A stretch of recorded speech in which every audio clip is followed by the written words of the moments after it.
पाणीपाग विभाग आसिला भयंकर सूचना। कौन रही पाणीपाग? चलନ୍ତୁ संपूर्ण खबर पर नजर पकाइबा। चिंता बढ़ाइला जलवायु प्रक्रिया। ला निनार सक्रियता। अक्टोबर रे ओडिशा को बात्या भय। ओडिशा को अक्टोबर मास पई ला निना विपद। विश्व पाणीपाग संस्थार आकलन अनुसार डिसेम्बर जाए जलवायु प्रक्रिया ला निनार सक्रियता चिंता बढ़ाई।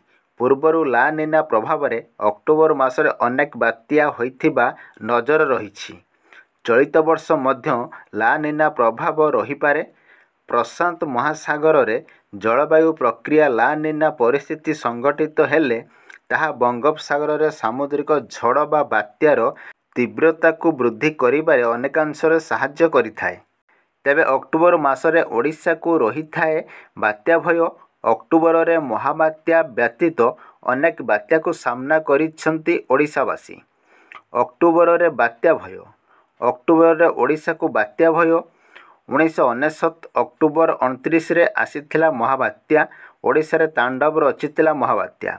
प्राण हराइथिले 10,000 रु अधिक लोक।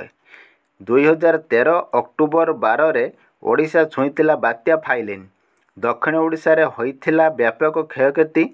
2014 अक्टोबर 12 रे आसीथिला बात्या हुडुहुडु।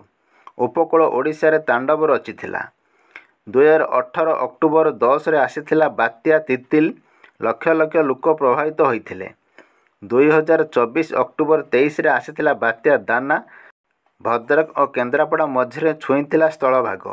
तलिया अंचल लोके होइथिले प्रभावित। काहींकि आसे अक्टोबर रे बात्या? अक्टोबर आसिले बंगोपसागर सृष्टि हुए घूर्णिझड़।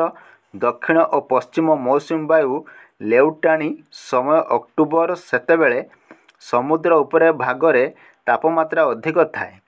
समुद्र भितरे पवनर बेग कम बेसी होइथाए, जहाँ समुद्र रे झड़ सृष्टि करी समुद्र को अशांत करे। प्रशांत महासागर रे ला निना संगठित हेले बढ़े बात्या आशंका। प्रशांत महासागर और चीन सागर रे सृष्टि बात्यार अवशिष्टांश बंगोपसागर रे प्रवेश करे। बात्या ऋतु को सक्रिय कराइबार साहाय्य करिथाए मौसुमी।